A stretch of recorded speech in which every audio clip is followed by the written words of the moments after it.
നടിയെ ആക്രമിച്ച കേസിൽ കുറ്റവിമുക്തനായി പുറത്തിറങ്ങിയ ശേഷം നടൻ ദിലീപിനോട് ഒരു വിഭാഗം പ്രേക്ഷകരും സിനിമാ പ്രവർത്തകരുമെല്ലാം വെറുപ്പ് കാണിക്കുന്നുണ്ട്.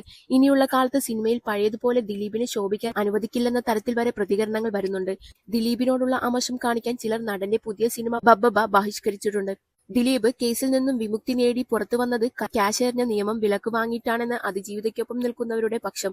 തുടർന്നും ദിലീപിന്റെ സിനിമകൾ വിജയിപ്പിച്ചാൽ സമൂഹത്തിൽ വീണ്ടും തഴച്ചു വളരാൻ ദിലീപിനെ അത് സഹായിക്കുമെന്നും വീണ്ടും പലർക്കും മോശം അനുഭവങ്ങൾ ഉണ്ടാകുമെന്നും വിശ്വസിക്കുന്നവരുമുണ്ട്. നടിയെ ആക്രമിച്ച കേസിൽ ഗൂഢാലോചന എന്ന കുറ്റമാണ് ദിലീപിന്റെ മേൽ ആരോപിക്കപ്പെട്ടിരുന്നത്. പക്ഷേ കോടതിയിൽ ആ കുറ്റം നടനെ എതിരെ തെളിയിക്കാൻ പ്രോസിക്യൂഷന് കഴിയാതെ വന്നതോടെയാണ് ദിലീപ് കേസിൽ നിന്നും കുറ്റവിമുക്തനായത്. അതേസമയം കൃത്യം ചെയ്ത ആദ്യത്തെ 6 പ്രതികൾക്ക് കോടതി ശിക്ഷ വിധിക്കുകയും ചെയ്തു. ബബ്ബബ ബഹിഷ്കരിക്കണമെന്ന ആഹ്വാനം ശക്തമായപ്പോൾ സോഷ്യൽ മീഡിയയിൽ ഒരു ചർച്ച നടന്നു. നടിയെ ആക്രമിച്ച കേസിൽ ഒരിക്കൽ പ്രതിയാക്കപ്പെട്ടു എന്നതുകൊണ്ട് ദിലീപിന്റെ സിനിമകൾ ബഹിഷ്കരിക്കുന്നവർ എന്തുകൊണ്ടാണ് വിതുര പെൺവാണിഭ കേസിൽ പ്രതിയാക്കപ്പെട്ട നടൻ ജഗതി ശ്രീകുമാറിന്റെ സിനിമകൾ ബഹിഷ്കരിക്കാത്തത് എന്നായിരുന്നു സോഷ്യൽ മീഡിയയിൽ ഉയർന്ന ചോദ്യം.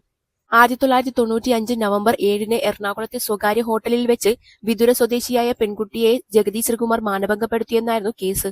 പ്രായപൂർത്തിയെത്താത്ത പെൺകുട്ടിയെ ജോലി വാഗ്ദാനം ചെയ്ത് സംസ്ഥാനത്തിന്റെ വിവിധ സ്ഥലങ്ങളിലെത്തിച്ച് പീഡിപ്പിച്ചു എന്നായിരുന്നു കേസ്. ഒന്നാം പ്രതി സുരേഷിനെയും ജഗതി ശ്രീകുമാറിനെയും കൂടാതെ മുൻ അഡ്വക്കേറ്റ് ജനറലും മാണി കോൺഗ്രസ് നേതാവുമായ KC പീറ്ററും കേസിൽ ഉൾപ്പെട്ടിരുന്നു. പ്രത്യേക കോടതിയിൽ വാദം നടന്നിരുന്ന കേസിൽ ആദ്യഘട്ടത്തിൽ തിരിച്ചറിയൽ പരേഡ് നടന്നിരുന്നില്ല.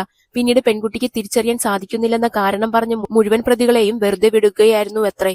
വർഷങ്ങളോളം നീണ്ടുനിന്ന വാദവും സമ്മർദ്ദങ്ങളും കൊണ്ട് സഹികെട്ട് വാദത്തിന് ഹാജരാകുന്നതിൽ നിന്നും ഒഴിവാക്കിത്തരണമെന്ന് അപേക്ഷിക്കുക പോലും ചെയ്തിരുന്നു പെൺകുട്ടി. കേസിൽ രാഷ്ട്രീയ വ്യവസായിക രംഗത്തെ പ്രമുഖരുടെ ഇടപെടൽ ഉണ്ടായതായി അന്ന് റിപ്പോർട്ടുകൾ ഉണ്ടായിരുന്നു.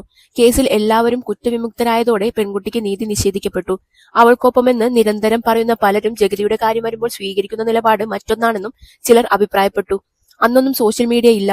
എങ്ങനെ പ്രതികരിക്കും? അന്ന് പൊതുബോധവും കുറവാണ്. എന്നാൽ ഒരു ഫേസ്ബുക്ക് യൂസർ കുറിച്ചത്, ജഗതിയുടെ പേരിൽ വിതുര കേസ് നിലനിൽക്കുന്ന സമയത്ത് റിലീസ് ചെയ്ത അരമന വീടും 500 ഏക്കറും എന്ന സിനിമയിൽ ജഗതിയുടെ ഇൻട്രോയിൽ ഭയങ്കര കൂവലായിരുന്നു. 3-4 സീൻ കഴിഞ്ഞപ്പോഴേക്കും കൂവാൻ വന്നവർ മറന്നുപോയി എന്നാണ് അന്നത്തെ ജനങ്ങളുടെ പ്രതികരണം എങ്ങനെയായിരുന്നുവെന്ന് വിവരിച്ച് മറ്റൊരാൾ കുറിച്ചത്. അതേസമയം മുൻകാലത്ത് ചെയ്ത കർമ്മത്തിന്റെ ഫലമാണ് ജഗതി ഇപ്പോൾ അനുഭവിക്കുന്നതെന്നും നിയമം നൽകാത്ത ശിക്ഷ ദൈവം നൽകിയെന്നും ചിലർ കുറിച്ചു. ദിലീപ് സിനിമ ബഹിഷ്കരിക്കാൻ ചിലർ ആഹ്വാനം ചെയ്തിരുന്നുവെങ്കിലും ടിക്കറ്റ് ബുക്കിംഗിന്റെ കാര്യത്തിൽ ബബ്ബബ വൻ കുതിപ്പാണ് നടത്തുന്നത്. ഒട്ടുമിക്ക തിയേറ്ററുകളും ഹൗസ്ഫുൾ ആണ്.